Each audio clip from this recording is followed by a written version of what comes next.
السلام عليكم ورحمة الله وبركاته. ازيكم حبايبي؟ عاملين ايه؟ يا رب تكونوا بخير. اهلا وسهلا بيكم معانا النهارده في يوم جديد وروتين جديد، ويجعل ايامكم خير وبركة وسعادة، اللهم امين. ربنا يفرحكم وربنا يسعدكم وربنا يرزقكم يا رب، ويكبر بخاطركم زي ما بتكبروا بخاطري على لايكاتكم الحلوه وتعليقاتكم الحلوه، والناس اللي بتطلب مني ادعي لها انا بدعي لكم والله العظيم، واللي بيبعت لي اي تعليق برد عليه، واي دعوه انتوا عايزينها انا بدعها لكم، وزي ما انتوا بتدعوا لي انا بدعي لكم. ربنا يا رب يسعدكم، وكل اللي بيتمنى حاجه ربنا يديها له، امين يا رب العالمين. النهارده احنا معانا فيديو جديد كده ويوم جديد، فربنا يسعدكم كده ويسعدنا جميعا يا رب، ويجعله يوم خير وبركه علينا جميعا. اول ما صحيت من النوم كانوا عندي مشاوير، حبيت ان انا اخلصها ورحت خلصتها. بس قبل ما اروح المشاوير كنت لازم اروح على السوق. اليومين دول البصل حلو قوي للتخزين. احنا خزنا توم وفرزنا خلاص، وفرزنا خضار خلاص، وفرزنا فاكهه اللي هي الفراوله والحاجات دي. النهارده انا جايبه 5 كيلو بتاع ده بصل ابيض، الكيلو ب10 جنيه. جبت 5 كيلو ب50 جنيه عشان يعني اخزنهم. داخل علينا عيد كبير وهيبقى كله اكلات وبتاع وطبيخ واكل، فطبعا لازم البصل ضروري جدا جدا. تمام. فده اللي نزلني بصراحه. ايه تاني نزلني النهارده؟ يعني انا كنت نازله اصلا عشان المشاوير والحاجات دي، لكن البصل كنت عايزاه، وكنت عايزه كمان معاه بطاطس. البطاطس برضو اليومين دول حلوه قوي، فجبت بطاطس. البتنجان العروس ده حلو قوي في التمليح، انك تقليه وتحشيه او اسلقه واحشيه، بيبقى حلو قوي. انا ما عملتوش خالص لسه، بقالي فتره. الكيلو ده ب 30 جنيه، غالي قوي على فكره. ب 30 جنيه الكيلو، انا جبت نص كيلو ب 15 جنيه. ده عشان املحه، حلو قوي وصابح كده وجميل وصغنن كده وجميل قوي للتمليح. بصوا، بحب كده لما بكون نازله السوق كده، بحب كده ايه اشارككم واعرفكم ان انا نزلت وجبت ايه والكلام ده. بس انا ما جبتش حاجات كتير لان انا لسه هنزل جبنه ماركت عشان اللحمه. اللحمه عندهم حلوه جدا. جربت جزارين كتير في اللحمه، سواء كانت المفرومه او اللحمه الكباب الحله او اللحمه الستيك. هي بصراحه جمله ماركت كانت ريحه اللحمه باينه. انا بعرف اللحمه حلاوتها من ريحتها، من ريحتها وهي على النار بتتسلق. البطاطس حلوه قوي قوي قوي للتحمير. دي الكيلو ب10 جنيه. وانا جبت برضو مش عارفه جبت 2 كيلو ولا 3 كيلو، دول ب 30 جنيه. لازم البطاطس برضو، خصوصا النهارده محتاجين اكله بطاطس. فعشان جانا طلبت مني النهارده. هي كل ما تيجي اسكندريه لازم تقول لي عايزه اكل فسيخ، عايزه اكل رنجه. جبت لها الرنجه دي اللي هي فيها بطروخ مخرز، كيلو ب 180. دي هي واحده كفايه عليها، وواحده فسيخايه مش عايزه ازفر ايدي.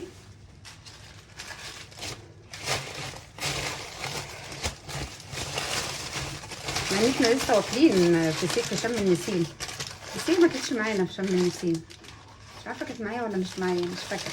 جبت لها برضو واحده فسيخايه كده جنب واحده الرنجايه اللي نتغدى بيهم انا وهي النهارده بيهم. هي مصطفى مش هياكل، انا وهي واحده فسيخه وواحده رنجه. اما مصطفى انا جبت له بانيه بصراحه، يعني هو ربع كيلو بانيه على قده وبيقعد معايا يومين كمان. جبت له بانيه بس كده. فالنهارده انا رحت مشاويري خلصتها الحمد لله. وكمان جبت البطاطس. عايزه يعني بطاطس كتير في البيت مهمه، والبصل زي ما قلت لكم. اما اللحوم بقى والحاجات دي لسه هنزل جمله ماركت وكده. بس وجبنا فطرنا بقى العيش السخن والفول والفلافل. الفلافل الحلوه الاسكندراني. بصوا الفلافليه بالسمسم اهي، الفلافليه الحلوه الجميله دي بالسمسم. وجبنا الفول وجبنا العيش. هعمل بس الفطار ويلا نفطر، ونسيب دول دلوقتي مش هنضفهم الا ساعه الغدا. واحمر جنبيهم بطاطس وعيش كده وبصل، ومش حياه انا وزنا. بس هقوم بقى اشوف بعد ما نفطر هنعمل روتين بقى في البيت ونشوف المطبخ. وعايزه المطبخ عايز يتنضف. البطاطين لسه ما وديتهاش اللاندري.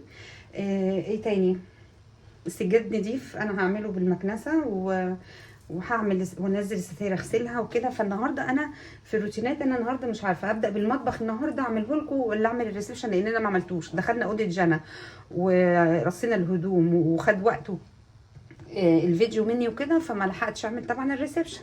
فعايزه اعمل النهارده الريسبشن كده انضفه، وفي غسيل عايز يتطبق برده. مش عارفه هنخلص يومنا ازاي، ويومنا هيبقى عامل ازاي. المهم تنسوش تصلوا على النبي، نقول اللهم صل وسلم وبارك على سيدنا محمد افضل الخلق وعلى اله وصحبه اجمعين. واللي بيحب الدنيا حط لي لايك على الفيديو. المشاهدات واقعه خالص خالص خالص، مفيش مشاهدات بتجيلي. حطوا لي لايك على الفيديو وكومنتات حلوه زي اللي جات لي في الفيديو اللي فات. بحبكم وانتوا عيلتي واهلي، وربنا يخليكم ليا، وربنا يسعدكم، وربنا يكبر بخاطركم، وكل اللي بيتمنى حاجه ربنا يحققها له يا رب. وندعي لاختي بالرحمه والمغفره، ربنا يرحمها ويسكنها فسيح جناته، ويثبتها وينور قبرها، ويرحم ابويا ويرحم زوجي الحاج حسين، ويرحم امواتكم وامواتنا جميعا ان شاء الله. يلا بينا نبدا. يلا نسمي الله ونقول بسم الله الرحمن الرحيم. اللهم صل وسلم وبارك عليك يا حبيبي يا رسول الله. طبعا انا قلت بقى احضر معاكم الفطار كده على السريع، وبعد كده نقوم نتشجع كده مع بعض ونتحمس كده، ونقوم نشوف كل اللي ورانا، وخصوصا الايام الجايه بقى داخل علينا تنظيفات العيد، وداخل علينا حاجات كتير بقى. فانا عايزه كل اخت وكل حد معانا، وكل بنوته حلوه، وكل البنانيت اللي معانا، وكل اخت معانا، بلاش اخ بقى لان اللي هم الرجاله مش هيعملوا حاجه، هم يتفرجوا بس. عايزاكي تقومي كده وتسيبي كل حاجه ورا ظهرك، وتنسي همومك، وتنسي اي زعل ممكن يضايقك، وقومي كده وسمي الله واستعيذي من الشيطان الرجيم، واتكلي على ربنا دايما، وقولي يا رب، وان شاء الله ربنا هيفرجها عليكي وعلينا وعلى الناس كلها، وربنا يزيح عنا الهم والحزن والكرب، امين يا رب العالمين. والله ما فيش حد يا جماعة بيته خالي من أي مشاكل ومن أي حزن. كلنا عندنا اللي عنده حد تعبان أو مريض، أو اللي عنده حد متوفي، أو اللي عنده مشكلة في حياته.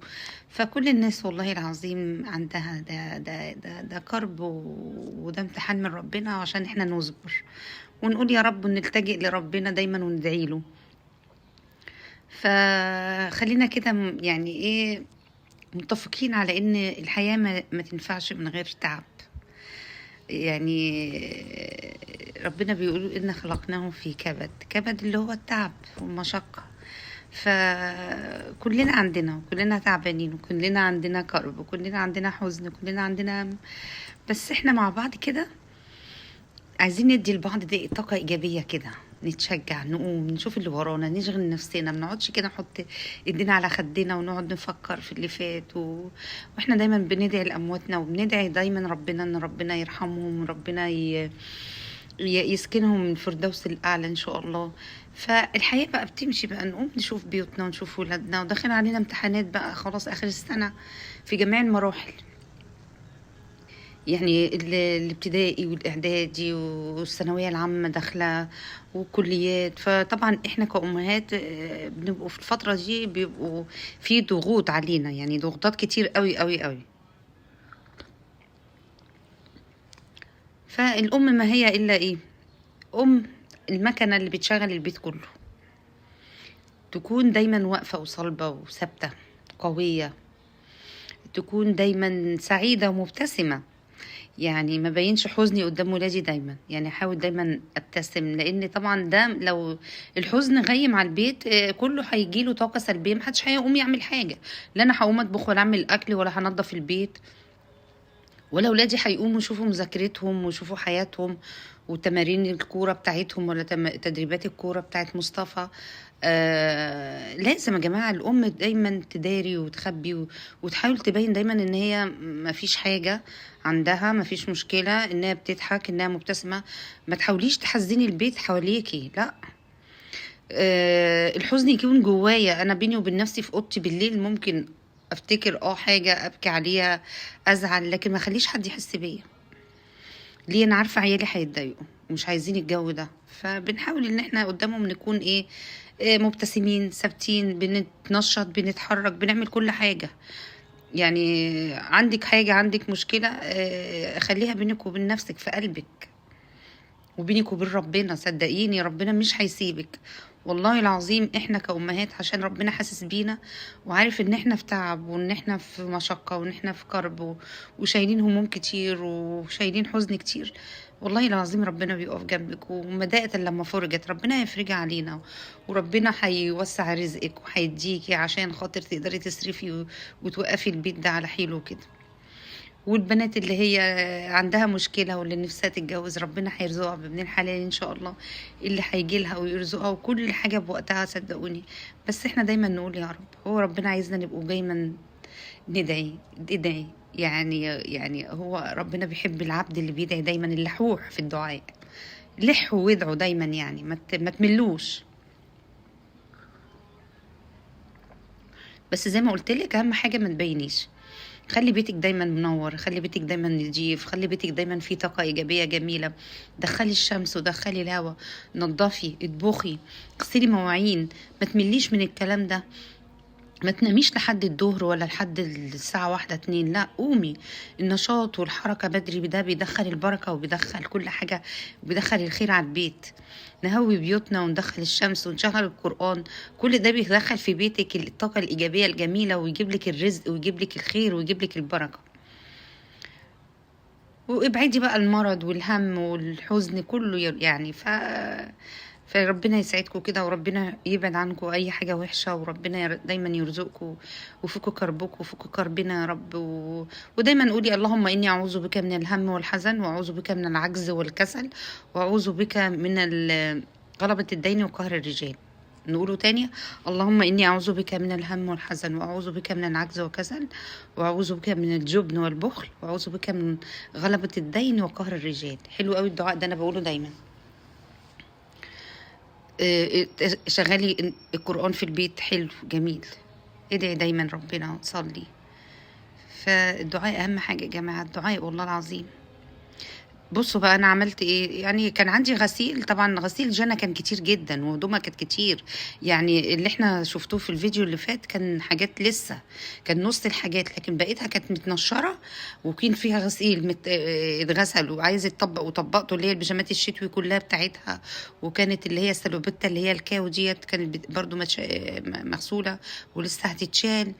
وايه تاني، وبعد كده كانت المنشر في البلكونه كان عليه غسيل، الخروج بتاعها كله طبقته برضو، الجواكت والكود بتاعها المليان وبر ده اللي هو القماش اللي اسمه الكوخ، لما بيتغسل بيعمل وبر وبيلم حاجات مش حلوه.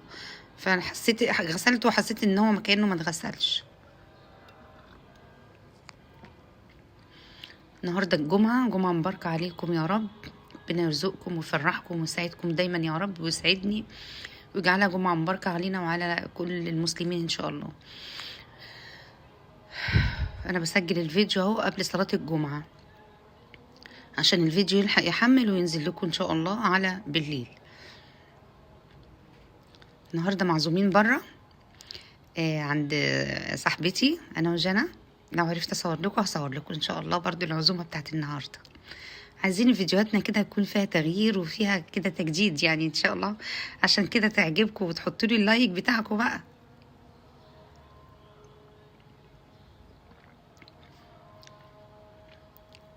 بسجل قبل صلاة الجمعة ولسه مفطرتش، بس حسيت ان صوتي وانا بسجل مش عايز يطلع، طالع كده مش حلو. قمت عملت كوباية شاي عشان خاطر اسلك الحنجرة شوية، عشان لما اسجل الصوت يطلع لكم حلو، ما يطلع لكمش وانا نايمة كده. هنا بقى انا مرضتش اشيل السجاد عشان خاطر داخل العيد الكبير، فهمسح كل الريسبشن ده يعني كام يوم كده، وهنقوم نمسح كل حاجه. بصوا بقى الريسبشن كده انا عملته، نضفت اهو، كل حاجه نضيفه زي الفل، بس انا ما شلتش لسه السجاد عشان امسح تحتيه. طبعا انا بعمل كده والله، بشيل السجاد وبمسح، واحيانا بصور معاكم واحيانا مش بصور، بس المره دي انا ما شلتش السجاد لان طبعا احنا داخل علينا العيد خلاص، فاسبوع كده بالظبط قبل ما اسافر على الصعيد، وهشيل كل السجاد ده وامسح تحتيه واغسل الشبابيك الالموتال واغسل الستاير، لان ان شاء الله هنعيد العيد الكبير، هنسافر الصعيد المنيا، فالدنيا اهي بقت زي الفل ونضيفه وجميله وكله تمام التمام. طبعا الشنطه دي اللي فيها الهدوم اللي احنا قلنا هنطلعها لله لحد محتاجها يعني. بس نخش بقى يلا نعمل الحمامات ونشوف بقيه اليوم هيمشي معانا ازاي. هنا انا ما بعملش بقى معاكم بقى روتين تنظيفات الحمام بقى ده، بس قلت برضو ايه يلا نشجع بعض برضو واديكوا ايه ده افكار جديده تقومي. عايزاكم والله العظيم كده تبقوا زيي، والله العظيم يا جماعه انا بتيجي عليا وقت بتبقى رجلي وجعاني قوي من كتر اللي واقفه على حوض المواعين وانا بغسل مواعين، مع اني غنجه غسلت اطباق تقولي لي ما بتغسليش فيها ليه يا دودو. اقول لكم مش عارفه انا بتغيب قوي عبال ما بتخلص، لكن انا بسرعه يعني تك تك تك تك على الحوض تك على طول بنخلص غسيل المواعين. لكن غسالة الاطباق اقول استني يا بنتي لما بعد الشهر بقى نكبر قوي في السن وبقى مش قادره اقوم اعمل حاجه خالص، ساعتها هي هيبقى لها دور يعني. لكن والله العظيم ربنا يديم علينا نعمه الصحه والعافيه، الحمد لله والله العظيم. انا يعني انا ساعات افكر كتير ان انا هجيب واحده تعمل لي، والاخر اقول هما مش نضاف، هما مش عارفه ايه، ويجوا يتامروا ويتشرطوا على ايه. انا بعمل مع نفسي واحده واحده يعني. ساعات باخد الاوض في يوم او في يومين يعني، ممكن اخد اوضتين في يوم واوضه في يوم تاني، والريسبشن بعمله في يوم. النهارده عملت ريسبشن والحمامات، مع ان الحمامات دي باخدها لوحدها في يوم مع نفسي. هعمل ايه يا جماعه انا ما بشتغلش، وجانا بتبقى بعيده عليا مش موجوده معايا قصدي، ومصطفى بيبقى وراه مدرسه وبينزل تمرينات الكوره بتاعته، ببقى فاضيه في البيت هعمل ايه؟ طب انا عايزه اشتغل، شوفوا لي شغل. فانا بس يبقى شغلي هي القناه وتصويرات دلوقتي الفيديوهات والمونتاج والفيديوهات اللي انا بنزلها، بدل ما اسيب بيتي واسيب الدنيا واطلع اشتغل بره شغلانه تانية. انا بقول بقى يعني انا هرجع للتدريس تاني، ارجع اشتغل تدريس تاني. بفكر ايه رايكم؟ قولوا لي اشتغل واقعد في البيت واخلي بالي من بيتي وعيالي، ولا اطلع اشوف شغلي بره لان انا زهقانه وعندي فراغ، وافضل شغاله في القناه واتجه لقناتي واصور فيديوهات على طول كل يوم، ولا اشوف شغل بره؟ عايزاكم تشاركوني الراي لو سمحتوا وخليكم معايا يعني. ارجوكم ما تتفرجوش على الفيديو بس وانتوا ساكتين كده، عايزاكم بس ايه تشاركوني في كل حاجه، واي حاجه بسالكم فيها اكتبوها لي في الكومنتات. يا ترى اشتغل واشوف شغل بره وارجع للتدريس، ولا خليني في بيتي؟ مستنيه كومنتاتكم. كده خلصت الارض، حطيت لها مطهر ومعقم وايه كمان وحاجات تغسل الحمامات. وهنا الحوض بصوا بيبرق الرخامه كمان، وغسلت المرايه. ايه ازيكم عاملين ايه؟ عاملين ايه؟ بصوا الروتين احلى روتين في الحمام كمان، مش محرماكم من حاجه اهو، مطبخ وتنظيفات في الاوض وفي الريسبشن كمان الحمام. بصوا دعكة البانيو دعكة حلوة طبعا، بيبرق بيلمع. الحاجات دي يا جماعة يوميا الفترة الجاية بقى ان شاء الله عايزة اعمل على البانيو ده كابينة شاور، بجد عايزة اعملها ونفسي فيها، لازم اعملها ان شاء الله يعني. استغفر الله العظيم، هعملها كده في الفترة اللي جاية ان شاء الله. كده خلصت الحمام، فرشت الارض بتاعته. قولي لي هنا الفرش بتاع الحمام لايقه على الديكور الحمام ولا لا؟ يعني الوحده اهي، وادي لون الفرش، وادي الديكور اللي هنا. هل يا ترى الفرش اللي في الحمام ده لايق في الحمام ولا مش لايق؟ يعني الالوان متناسقه ولا لا؟ يلا قولي لي كده تعليقاتكم، وقولوا لي رايكم ايه في التعليقات، وما تنسوش بقى تعملوا لايك وشير وسبسكرايب للقناه على كل الروتين اللي انا عملته النهارده. شجعوني وخلوني كده اعمل لكم كل يوم حاجات جديده. يلا اشوفكم على خير ان شاء الله الفيديو الجاي. بحبكم، باي باي، مع الف سلامه.